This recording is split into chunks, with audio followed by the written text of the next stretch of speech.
Tenemos poco tiempo para algunas preguntas, tengo muchísimas preguntas, así que voy a hacer algunas que estoy clasificando. Preguntan, hablábamos del modelo español, una de las preguntas es ¿por qué no una estrategia de seguridad nacional y un consejo de seguridad nacional como es el modelo español? De esta forma se abarca la seguridad como un todo, incorporando a todos los instrumentos de poder del Estado. ¿Quién parte? El senador es experto en el modelo español. Pero usted el que podría influir en tomar este modelo. No, la verdad que hay muchos ejemplos y lo que estamos haciendo es adaptar a la realidad chilena cuáles son las experiencias internacionales y parte de lo que se está haciendo como la firma de distintos convenios de colaboración. El modelo que estamos implementando es una gobernanza provisoria, yo lo dije, básicamente buscando cuál va a ser el modelo definitivo. Por lo tanto, lo que estamos haciendo es hacer las cosas básicas. O sea, aquí hay mucho discurso, mucho cuento, pero lo que tenemos que hacer es implementar los centros de respuesta, organizar las instituciones, actualizar la normativa y en base a eso, a esa experiencia y a las debilidades desde el punto de vista normativo o legal o legislativo que tengamos, incorporarlo a la legislación total. Pero el modelo español podría ser... Puede ser una de las alternativas. No está nada descartado, pero yo diría que prefiero... Primero veamos la experiencia de lo que estamos haciendo. Hoy día tenemos cosas mucho más básicas, casi básicos, digamos, de lo que tenemos que hacer. Y creo que el próximo año es la discusión en el Congreso donde vamos a tener las distintas instancias, los pros y los contras, para efecto de definir cuál es la mejor gobernanza. Senador. Bueno, el modelo madurez nos dice que Chile está en un proceso de la adolescencia recién, o sea, nos queda bastante por crecer y concuerdo con Jorge Atton, todo lo que hagamos ahora tenemos que probarlo y tiene que ser relativamente provisorio.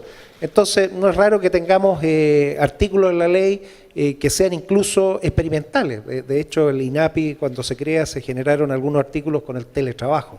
No hay que tener temor a hacer pruebas de tal manera a verificar si funcionan. ¿Qué es lo que nos dicen los modelos? Los modelos nos dicen que lo más importante es tener inteligencia técnica del Estado. Y quiero colocarlo así, inteligencia técnica del Estado. ¿Por qué? Porque es capaz de entrar en forma profunda en áreas que no se ven. Los hackers usan un sistema para poder comunicarse entre ellos que se llama Tor. Tor y tiene como una cebollita, o sea, para los que se hayan metido.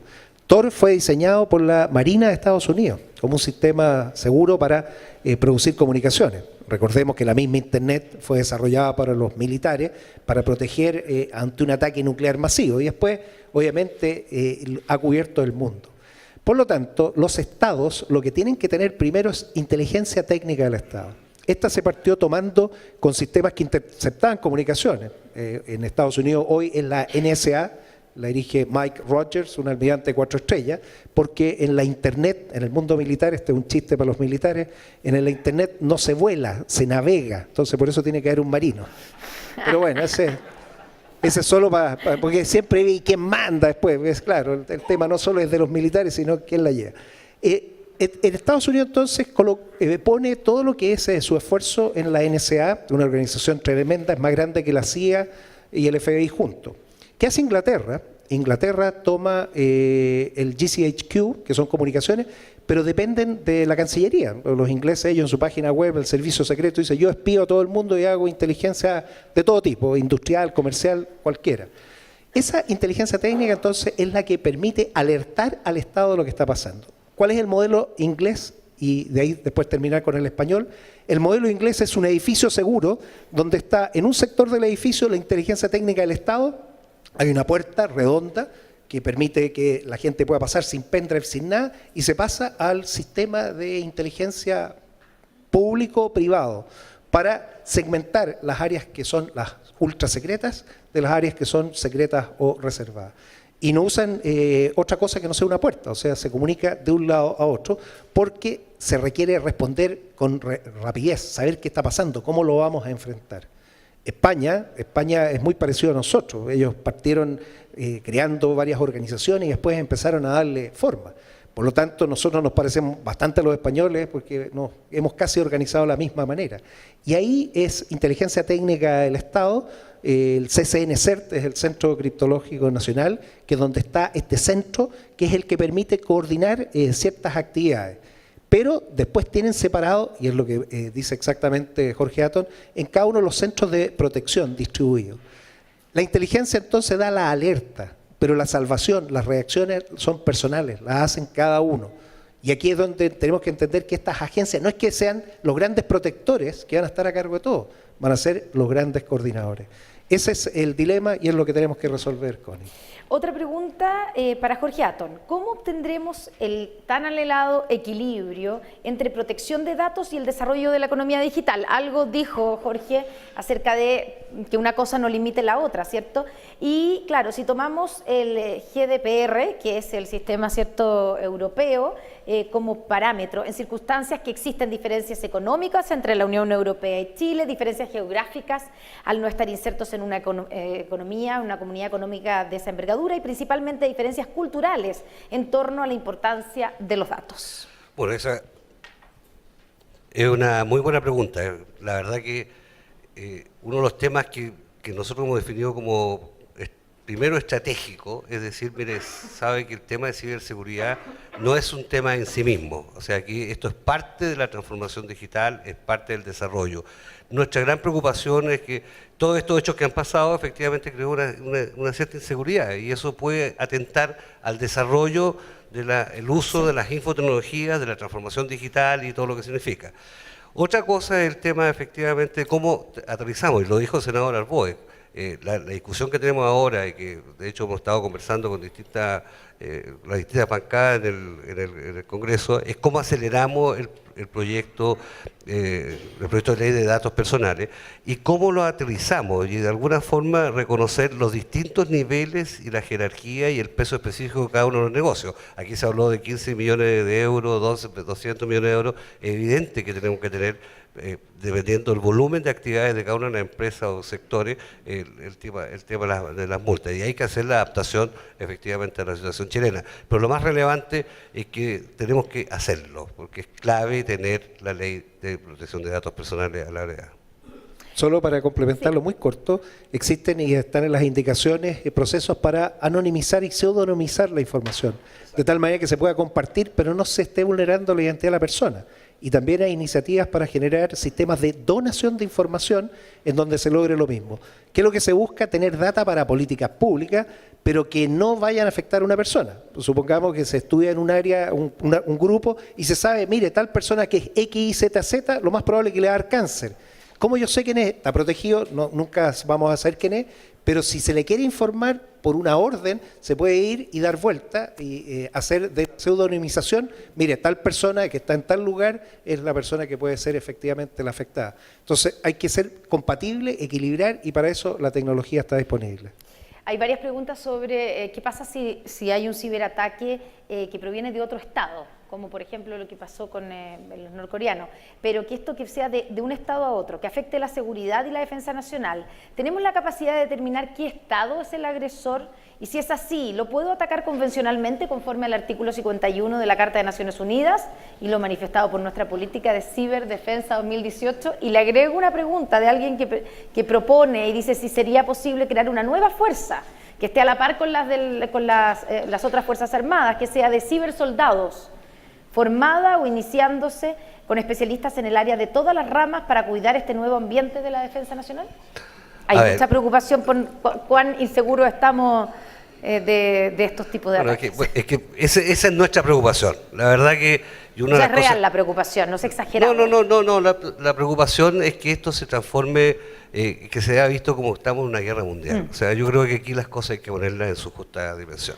¿Y cuál es esa justa dimensión? Esa justa dimensión es que hay temas de ciberdefensa, temas de infraestructuras críticas. Yo he escuchado cosas de que en realidad poco menos que las represas van a inundar porque va a haber un hack en alguna parte del mundo y van a inundar las ciudades. O sea, oiga, por favor, yo soy director de generación de unas principales eléctricas y eso es imposible, y lo conozco y sé cómo funciona. Ya, pero en un minuto, entonces, por ejemplo, cuando empezó, solo para, ya que está hablando de la infraestructura crítica, cuando empezaron los hackers estos en el tema de los bancos, una de las preocupaciones era que si podían interferir el sistema interconectado y el sistema eléctrico. Bueno, es que bueno, esas preocupaciones están de alguna forma resueltas y el coordinador eléctrico ha tomado todas las medidas. Pues, no puedo estar contando cuáles son las estrategias, digamos, pero efectivamente en detalle estamos, no es que estemos relajados, pero estamos tranquilos. Ahora, mirado el punto de vista de ciberdefensa, es un tema que está en el Ministerio de Defensa y lo dijo muy bien el senador Boe. Este es un tema que se comunica a través del coordinador nacional cuando tengamos los elementos y las instancias desde el punto de vista de que efectivamente la infraestructura crítica que se está siendo atacada tenga los niveles y lo suficiente para que pueda reaccionar. O sea, si yo mañana reacciono pensando porque se cortó la luz en un sector y veo que eso puede ser un ataque a nivel mundial y voy a entrar en guerra, es un tema que es parte efectivamente de la implementación de la política y en eso el Ministerio de Defensa está trabajando, ha avanzado mucho. De hecho tiene ya sus centros en proceso de implementación y tiene todos los acuerdos internacionales. Por lo tanto, la verdad que yo llamaría un poquito a la tranquilidad, a la cordura. Aquí hay brecha, hay preocupaciones, pero tampoco estamos en la ley de la selva y tampoco vamos a significar que vamos a entrar en guerra mundial por el tema de ciberseguridad. O sea, no estamos en puertas de una tercera guerra mundial. Favor. ¿Usted coincide, senador? Coincido plenamente. No, es que, a ver, ¿qué es lo que hay que entender? El mundo ha cambiado y las amenazas han mutado, pero los riesgos siguen siendo los mismos. Por lo tanto, lo que tenemos que entender es la amenaza. Y la amenaza hoy en día es la atribución. ¿Cómo sé quién me está atacando? ¿Cómo sé si realmente es él? Porque uno podría perfectamente planificar un ataque cibernético simulando como que soy un país X. Y en realidad no es el país X.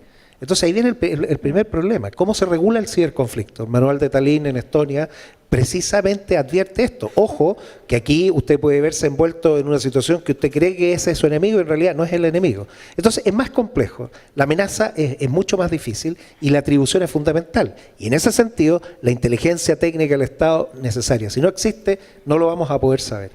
Entendiendo que existe y que se demuestra, ahí viene el principio de la legítima defensa, que es lo que se dice en el artículo 51 de la Carta de las Naciones Unidas. Los estados tienen derecho a defenderse si son atacados, pero el Estado definirá cómo atacar. Estados Unidos lo dice, mire, yo voy a responder con un ataque incluso convencional, o sea, no tengo que generar una ciberfuerza para responder a un ciberataque. En ese sentido, Chile está preparado y tiene la capacidad y lo puede hacer. El tema de los cibersoldados es otro tema, y ahí no es necesario generar otras fuerzas. ¿Por qué? Porque esto es demasiado grande, lo que tenemos que es convocar a muchos. Y aparece el tema, y está en la Política Nacional de Ciberdefensa, de la defensa de ciberseguridad. Gente que está en la reserva, gente que tiene una capacidad para poder formarse a edad temprana, ojalá en el servicio militar. ¿Por qué? Porque se les va a destinar a otro ámbito. Y esto en otros países ha significado incluso la inclusión social completa. En Inglaterra tienen un programa especial para recibir gente que puede ser un Asperger, que obviamente no calificaría para ninguna de las instituciones públicas, pero en ciberdefensa son tremendamente importantes. Y hay que ubicarlo y reclutarlo. Entonces hay que abrirle la posibilidad a ellos. O alguien que esté en una silla de ruedas también puede ser el mejor cibercombatiente. Entonces tenemos que cambiar todo esto que teníamos como previsto de una cierta forma. Es parte de la estrategia el cómo lograr una base de personas que estén alineadas. Los mismos hackers, los hackers quieren pasarse al lado bueno. Hay que buscar una fórmula para que muchos de ellos que aprendieron de forma natural en YouTube o en Internet se les acredite, se les dé un certificado y pueda ser reconocido y contratado por alguien. Por lo tanto, estoy de acuerdo, no hay que militarizar el problema. Lo primero, no se militariza. Tiene que depender del Ministerio del Interior porque el 99,9% de las veces van a ser delitos, algunos comunes y corrientes, otros delitos internacionales. Entonces, tiene que funcionar muy bien eso. Y en la eventualidad que fuéramos atacados, bueno, el país tiene que estar preparado para responder con todos sus medios. Así es. Les queremos agradecer a Jorge Atton, al senador Kenneth Pugh, por esta mañana, por estas presentaciones y por la conversación. Muchas gracias.